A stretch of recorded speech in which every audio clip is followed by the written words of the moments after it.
Втора част за различните най-популярни Smart Home системи. Номер 1.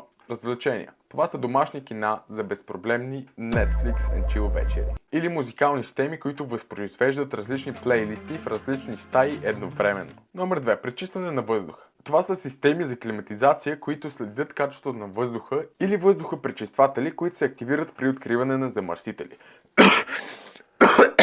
Номер 3. Кухненски уреди. Това са умни хладилници, които създават списъци с покупки въз основа на наличността ви. Или кафе-машини, програмирани да създават кафе в дадения час, в който се събудите. Просто ставате и кафето ви е готово веднага. Какво е по-хубаво от това? Номер 4.